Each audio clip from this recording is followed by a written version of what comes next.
On November 20th, 1947, the day of her wedding, Princess Elizabeth received a dazzling diamond bracelet from her fiancé, Lieutenant Philip Mountbatten. This gift, crafted especially for her, was meant to symbolize their eternal love and the dawn of a new era for the British monarchy. But what if, behind its flawless sparkle, lay not the story of a burgeoning union, but the echo of tragedies that haunted two great European dynasties? What if the stones gracing the future queen's wrist were silent witnesses to madness, exile, and violent death? Today, we'll peel back the romantic veneer to confront the stark facts, asking, could this wedding gift, forged from the fragments of fallen empires, have cast a shadow of a curse over the House of Windsor and portended the scandals that would shake it in the future? To truly understand the nature of this jewel, we must transport ourselves to foggy, post-war London in 1946.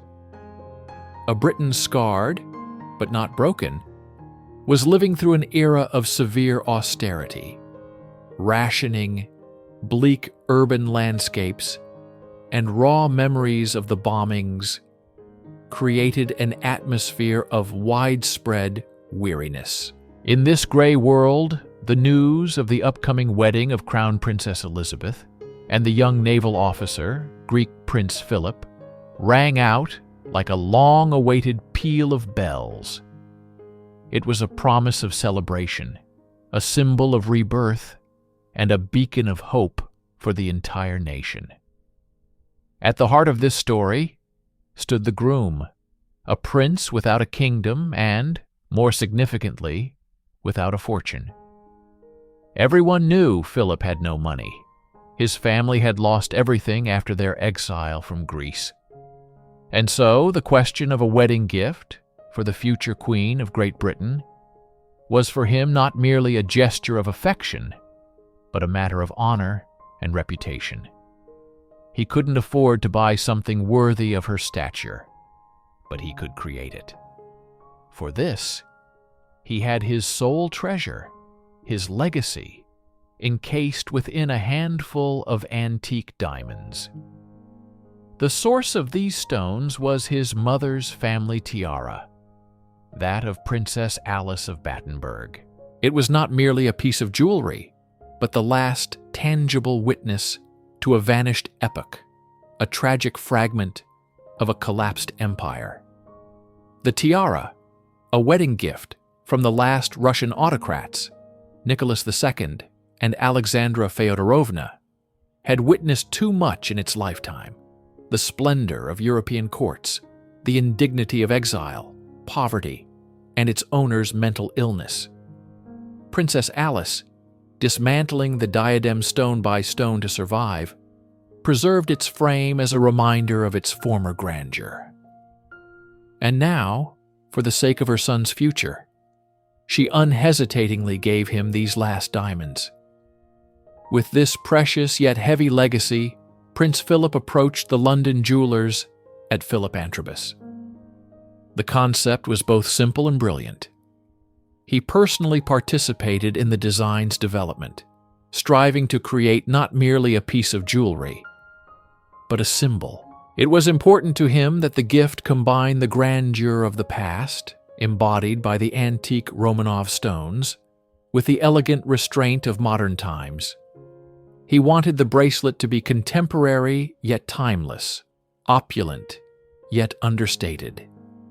Thus was born the idea for an Art Deco bracelet, whose clean geometric lines would provide the perfect setting for stones with such a complex history. The jeweler's task was far from trivial. They had to take diamonds steeped in the tragedies of the 20th century and breathe new life into them, transforming them into a talisman for the future queen. This was more than just creating jewelry. It was an act of alchemy, an attempt to transmute the darkness of the past into the brilliance of the future. Let's momentarily set aside its history and view the bracelet as Princess Elizabeth would have, upon first opening the gift box. Before her lay a creation of exquisite beauty, its cool platinum gleam a defiance of the post-war drabness. The jewelers at Philip Antrobus brought the prince's sketches to life in an Art Deco masterpiece, a style that had been at the height of its popularity in the 1930s, but by 1947 had already evolved into an enduring classic. It was a style that valued not ornate flourishes, but clean lines, symmetry, and geometric rigor. The composition is built around 3 large square links, connected by vertical bars. Each of these links is a complex mosaic of old rose-cut diamonds and more modern brilliant and baguette cuts. The jewelers didn't just set the stones in the mounting. They faced the challenge of harmoniously uniting diamonds cut at different times and with varying techniques. It was meticulous work, akin to a restorer's craft, selecting each stone so that it complemented its neighbor, forming a unified, sparkling canvas. Now let's gaze at the stones themselves. These aren't just minerals. Each one is a silent witness. The largest central diamond, like the stone in Elizabeth's engagement ring, was taken from the very heart of the Romanov tiara. One can only imagine the scenes it reflected in its facets. Balls at the Winter Palace, the despair in Empress Alexandra's eyes, the panic of fleeing Greece, the tears of Princess Alice selling sapphires to feed her children. Their total weight wasn't measured in carats. It was measured in human destinies. Let's try to feel it. The bracelet possesses a pleasing heft. It's not a lightweight bauble, but the weight of platinum and history on one's wrist. Touching the skin, the metal initially feels cold, but once it warms, it becomes a part of you. The clasp, hidden within one of the links, emits a soft but confident click, a sound of reliability and completeness that was so absent from the history of its stones. And when light strikes it, it explodes in a cascade of cold fire. This isn't the warm shimmer of gold, but an aristocratic, almost icy radiance, characteristic only of platinum and flawless diamonds. The bracelet's design carries profound symbolism. The geometric, almost architectural Art Deco pattern seems to impose order on the chaos of the past. It takes disparate fragments of a tragic history and encapsulates them in a strict, logical, and incredibly beautiful form. This was not merely the creation of a new ornament from old materials. It was an act of reinterpretation. Philip, by dismantling his mother's tiara, symbolically deconstructed the old world with its tragedies, only to build the foundation for his new future with Elizabeth from its most precious elements. The bracelet became a bridge between eras. It connected the fallen Russian Empire, the exiled Greek monarchy, and the rising star of the British crown. Every element, from the antique diamonds to the modern platinum setting, told its part of this incredible saga. This was not just a piece of jewelry. It was an artifact, ready to begin its new chapter. November 20th, 1947. A gloomy London morning was shattered by the ringing of bells and the rapturous cheers of millions filling the streets.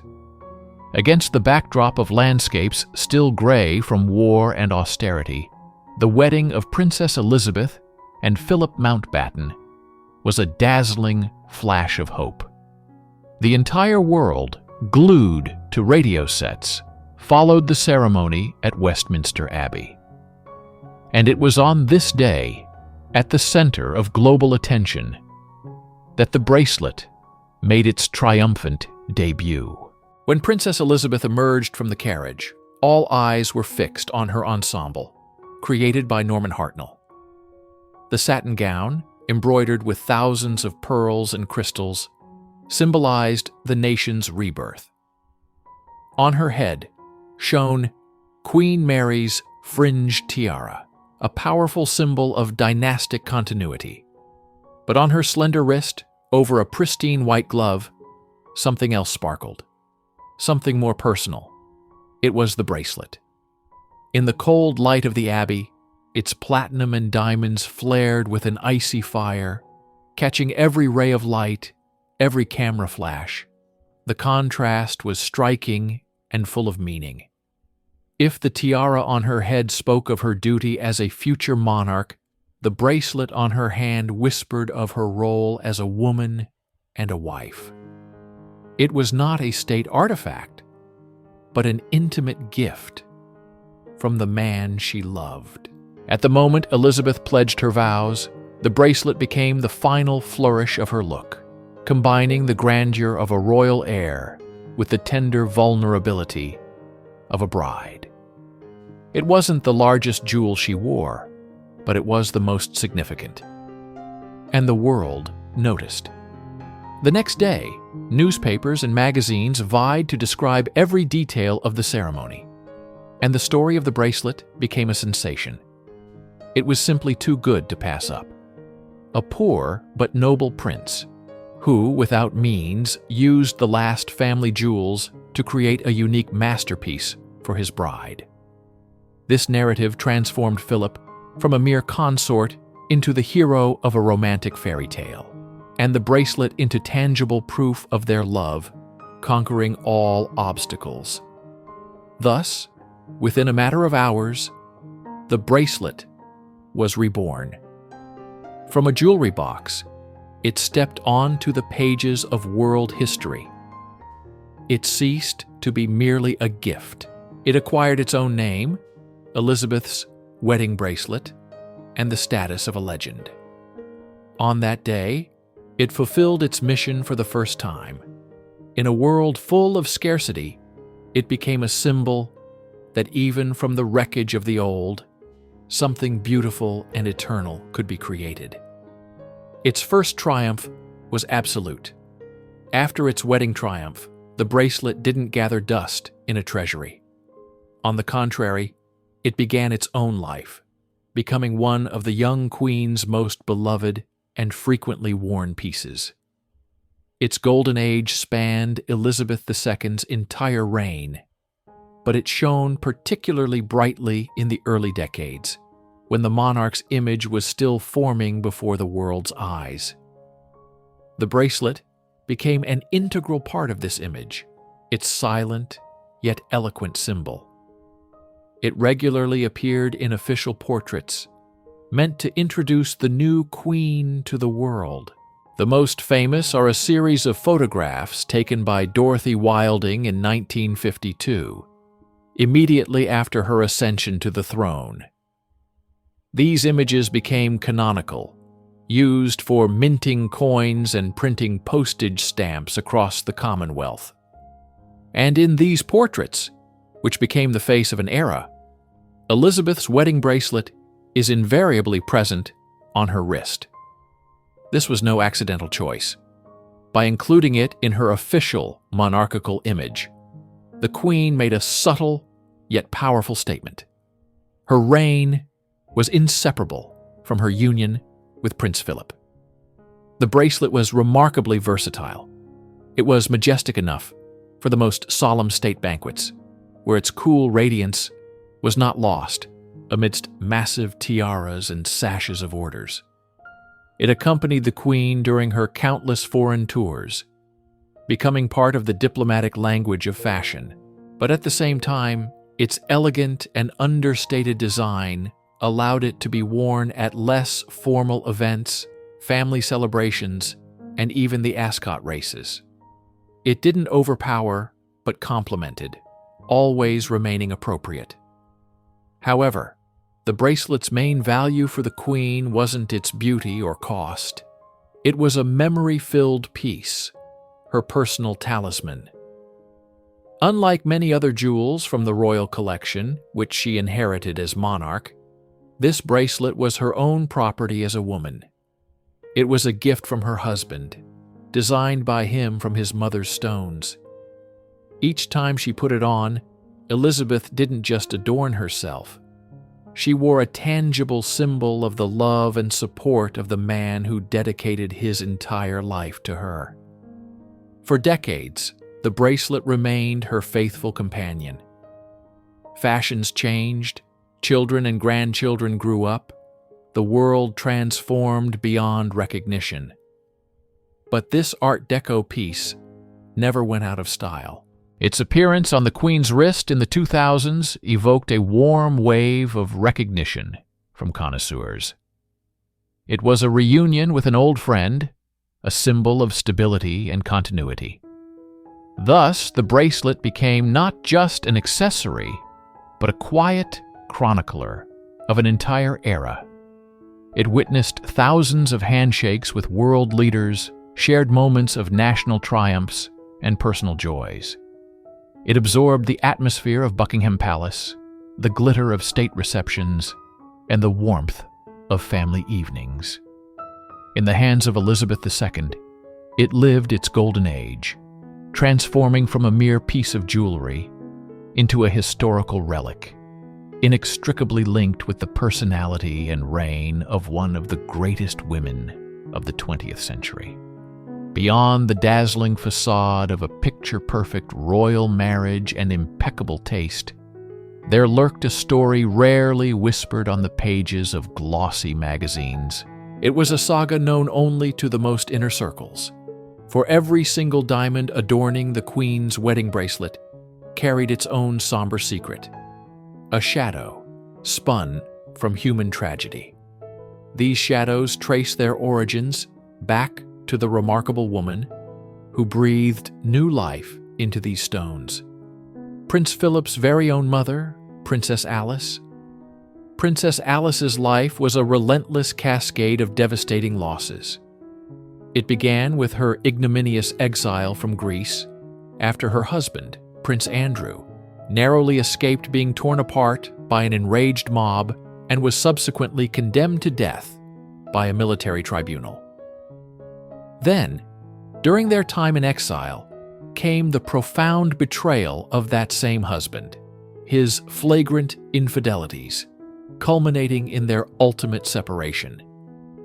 This last blow proved fatal for the princess, utterly shattering her already fragile mental state. In 1930, doctors delivered a grim diagnosis: paranoid schizophrenia. Years spent in various clinics never brought her full recovery. And it was precisely during this agonizing period of despair and dire necessity, a desperate bid for survival, that she began to dismantle her cherished tiara, selling it off piece by piece, stone by precious stone. Each diamond she parted with was far more than a mere transaction. It was a profound act of farewell to a crumbling past, a poignant symbol of her waning grandeur and a life coming undone. Yet, if we delve deeper into its provenance, the plot thickens, revealing that a tragic aura had enveloped this tiara from the very moment of its inception. The answer to how it came into the possession of a Greek princess at all is, frankly, chilling. This was a wedding present, bestowed upon Alice in 1903 by her beloved aunt and uncle, the last Russian empress, Alexandra Feodorovna, and Emperor Nicholas II. These were the very monarchs whose lives would be brutally cut short just 15 years later, in the grim basement of the Ipatiev house. Thus, the very stones Prince Philip so lovingly selected for his bride stood as silent, direct witnesses to the catastrophic downfall of one of the world's greatest empires. Now let's assemble the pieces of this intricate mosaic. The wedding gift destined for the future Queen of Great Britain had been crafted from the remnants of her mother-in-law's tiara, a woman exiled from her homeland, abandoned by her husband, and ultimately broken by a severe mental illness. This very tiara, in turn, was a gift from monarchs who were overthrown and brutally murdered alongside their entire family. This was no mere historical anecdote. It was a chilling encapsulation of the early 20th century's most profound catastrophes, now suspended within a platinum setting. This is precisely where verifiable facts gracefully recede, making way for ancient legends and ominous whispers. For centuries, an enduring belief has held that diamonds, unlike any other gemstone, are uniquely capable of absorbing and retaining the very essence and energy of their owners, especially intense emotions like fear, grief, and despair. Felix Yusupov himself recounted how people once shied away from purchasing Marie Antoinette's diamond earrings, terrified of inviting her own unfortunate fate upon themselves. Gazing upon Queen Elizabeth's bracelet, one cannot help but ponder, could it have become an unwitting vessel, having silently absorbed the accumulated sorrow of two fallen dynasties? Did it perhaps usher into the House of Windsor not only its breathtaking icy beauty, but also an unseen curse of old tragedies? Decades rolled by. The bracelet, once a luminous symbol of young love and burgeoning hope, matured into a venerable veteran, a silent witness to an entire century.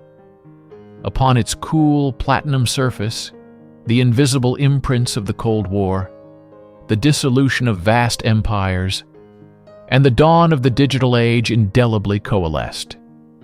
It bore witness, as the Queen's children and grandchildren came of age, as governments rose and fell, and as walls both literal and metaphorical crumbled. Gradually, its primary wearer, Queen Elizabeth II, transitioned from a youthful style icon to the revered matriarch of a nation, an unshakable symbol of steadfast stability.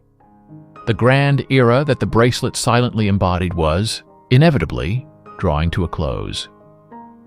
The symbolic baton was passed not under the auctioneer's gavel, nor through the solemn clauses of a last will and testament. Instead, it happened quietly, elegantly, and for the entire world to see. One memorable evening, the bracelet gracefully appeared on the wrist of another woman, Kate Middleton, then the Duchess of Cambridge. This was far more than a mere token of the Queen's special affection for her grandson's wife.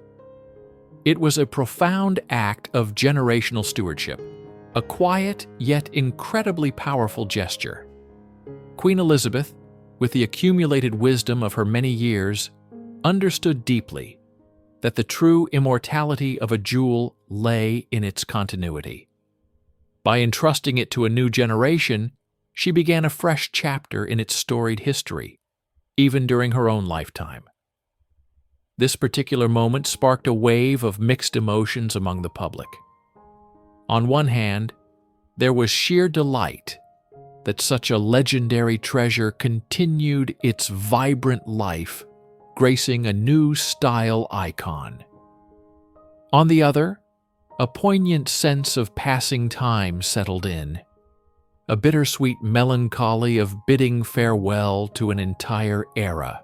In the dazzling brilliance of the diamonds on the young Kate's wrist, people saw reflections of black and white photographs of a youthful Princess Elizabeth on her wedding day.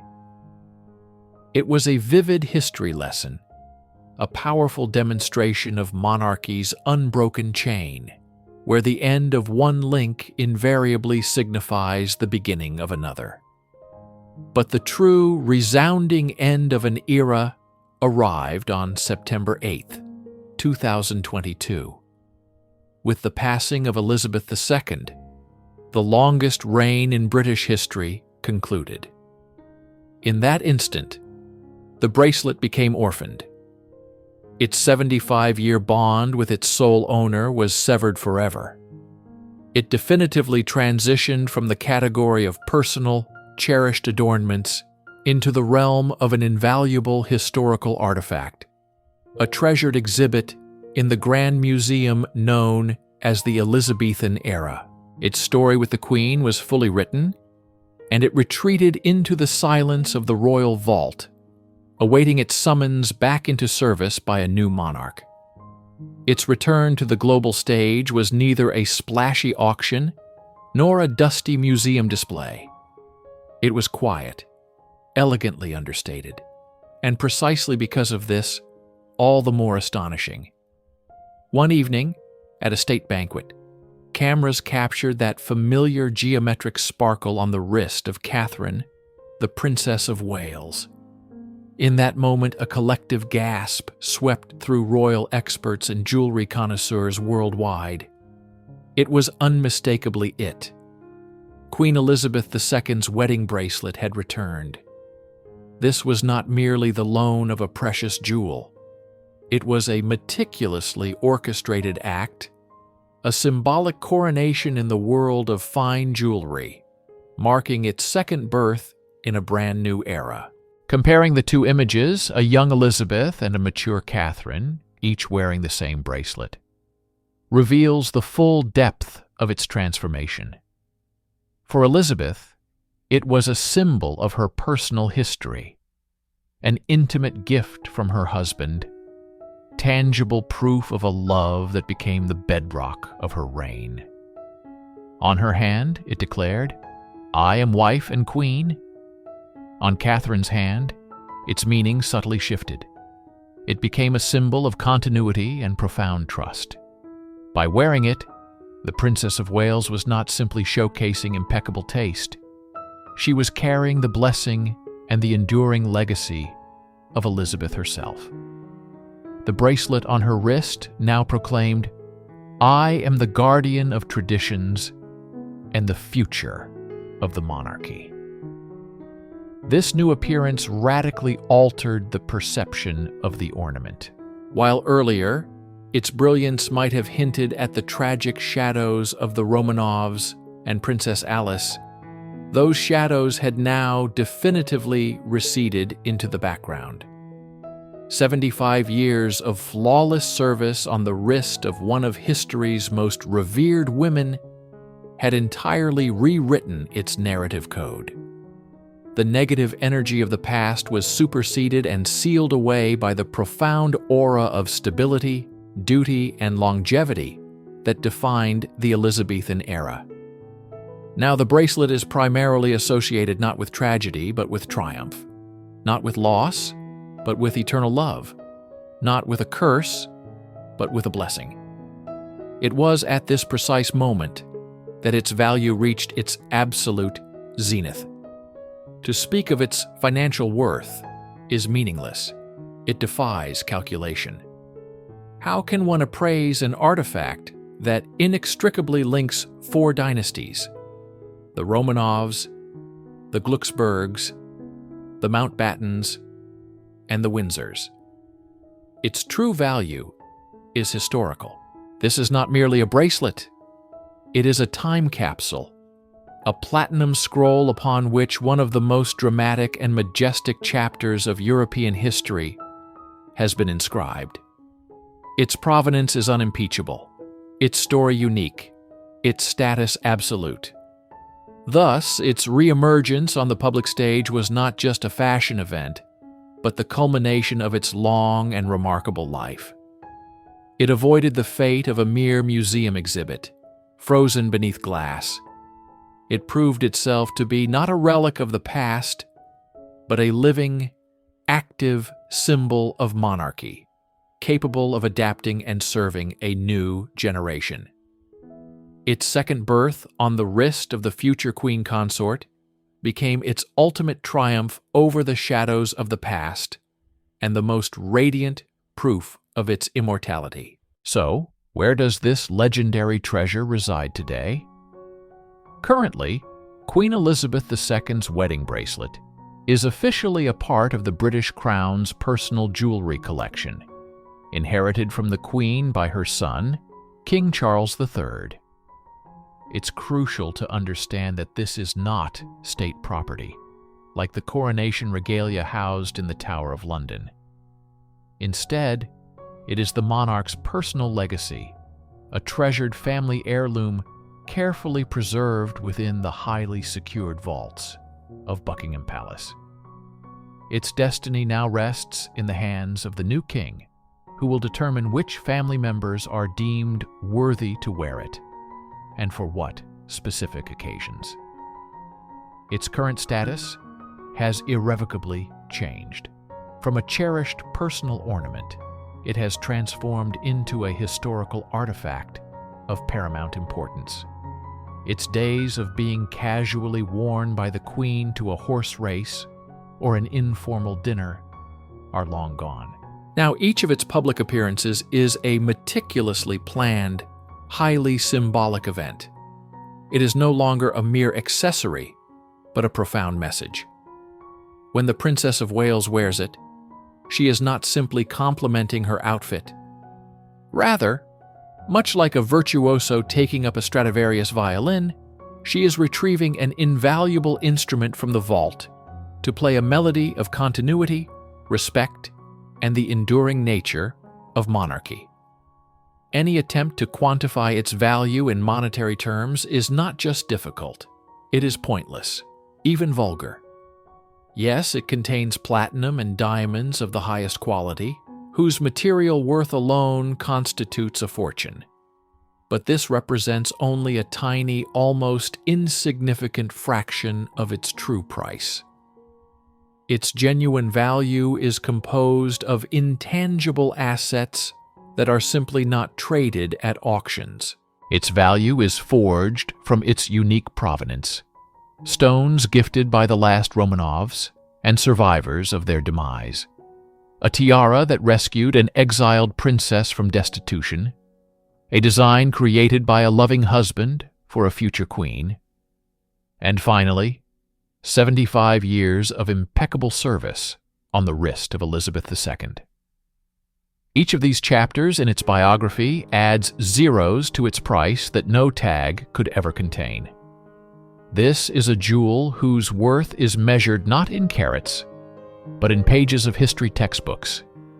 It is a guardian of eternity, and its place is in the pantheon of the greatest treasures of global culture. So, did the diamonds of a mentally ill mother bring misfortune to the family of Elizabeth II? Let's revisit the question we began with. On a superficial glance at the Windsor family history, the answer seems obvious. The scandals that rocked the family for decades, Princess Margaret's tumultuous personal life, the tragic collapse of Charles and Diana's marriage, the accusations leveled against Prince Andrew, the rift with Harry and Meghan, and even the sudden illness of beloved Kate. Far too many dramas to dismiss them as mere coincidence.